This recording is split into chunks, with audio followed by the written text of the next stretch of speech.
আজ অবধি তোমরা নিশ্চয়ই বেগুন অনেকভাবেই খেয়ে আছো, কিন্তু কখনো এইভাবে খেয়ে দেখেছো কি?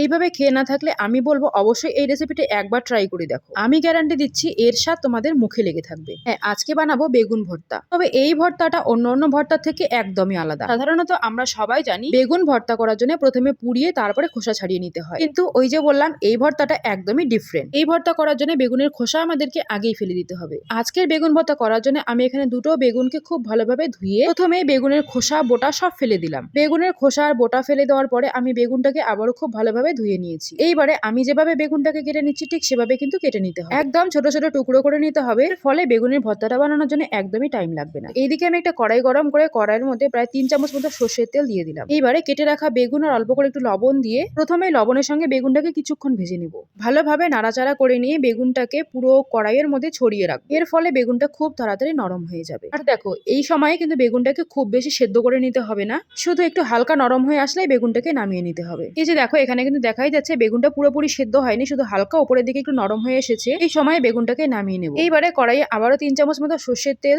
আর ছোট চামচ দিয়ে হাফ চামচ চিনি দিয়ে দিলাম। এই চিনি দেওয়ার কারণে বেগুনের স্বাদটা কিন্তু একদম আলাদাই লাগবে। আর চিনিটাকে কিন্তু সবার প্রথমেই দিতে হবে। চিনিটা হালকা গলে গেলে এবার দিয়ে দিচ্ছি একটা মাঝারি সাইজের পেঁয়াজ কুচি। পেঁয়াজের একটু কালারটা চেঞ্জ হয়ে আসলে দিয়ে দেবো আদা রসুন বাটা। আদা রসুন বাটার কাঁচা গন্ধ চলে গেলে দিয়ে দিচ্ছি একটা টমেটো কুচি, সঙ্গে দিয়ে দেবো অল্প করে ক্যাপসিকাম কুচি। তবে ক্যাপসিকামের পরিমাণটা কিন্তু বাড়িয়ে বা কমিয়ে নেওয়া যেতে পারে। এইবারে 1 মুঠ মতো মটরশুঁটি, স্বাদ মতো লবণ, হলুদ আর লঙ্কা গুঁড়ো দিয়ে কিছুক্ষণের জন্য ভেজে নিতে হবে। আর লবণটা দেওয়ার সময় কিন্তু অবশ্যই মনে রাখতে হবে বেগুন ভাজার সময় আমরা লবণ দিয়েছিলাম, সেই জন্য লবণটা এই সময় একটু কম দিতে হবে। শেষে যদি লবণটাকে একটু কম মনে হয় তাহলে আরো একটু লবণ অ্যাড করে দেওয়া যেতে পারে। এইবারে একটা ঢাকা দিয়ে মিডিয়াম আঁচে 2 মিনিট মতো রান্না করে নিব। এর মধ্যে টমেটো আর ক্যাপসিকাম কিন্তু খুব সুন্দরভাবে নরম হয়ে যাবে আর মটরশুঁটিটাও সেদ্ধ হয়ে যাবে। এইবারে মশলাটাকে কিছুক্ষণ কষিয়ে নিয়ে ভেজে রাখা বেগুনগুলোকেও দিয়ে দেবো, সঙ্গে কয়েকটা চেরা কাঁচা লঙ্কা দিয়ে এবার সবকিছুকে খুব ভালো করে কষিয়ে নেব। আর কষাতে কষাতে দেখা যাবে যে অনেকটা পরিমাণ তেল কিন্তু ছেড়ে দেবে বেগুন থেকে। এখানে দেখো, বেগুনটা কষানোর সময় কিন্তু অনেকটা পরিমাণ নরম হয়ে এসেছে। বেগুনটা যাতে আরো খুব ভালোভাবে নরম হয়ে যায় সেজন্য এখানে ঢাকনা দিয়ে 2 মিনিট মতো রেখে দেবো। এইবারে 2 মিনিট পর ঢাকনাটা খুলে 2 চামচ মতো ভাজা বেসন দিয়ে দেবো। বেসনটা কিন্তু অবশ্যই দিতে হবে, এর ফলে খেতে কিন্তু আরো বেশি ভালো লাগবে। হ্যাঁ, অবশ্যই কিন্তু ভাজা বেসন দেওয়ার চেষ্টা করবে, কাঁচা বেসন একদমই দেবে না। বেসনটাকে দিয়ে আবারও সবকিছুকে একসঙ্গে ভালোভাবে কষিয়ে নেব। এরই মধ্যে দেখো বেগুনটা ভর্তার আকার নিয়ে নিয়েছে, দেখতেও বেশ সুন্দর লাগছে আর সাইড থেকে কিন্তু অনেকটা পরিমাণ তেলও ছেড়ে দিয়েছে। এখন আমাদের বেগুনের ভর্তা মোটামুটি রেডি। এবারে সব শেষে দিয়ে দিতে হবে ভাজা জিরে গুঁড়ো আর কিছুটা ধনেপাতা কুচি। ধনেপাতাটা আমি পরিমাণে একটু বেশি দিয়েছি যেহেতু বেগুনের ভর্তা।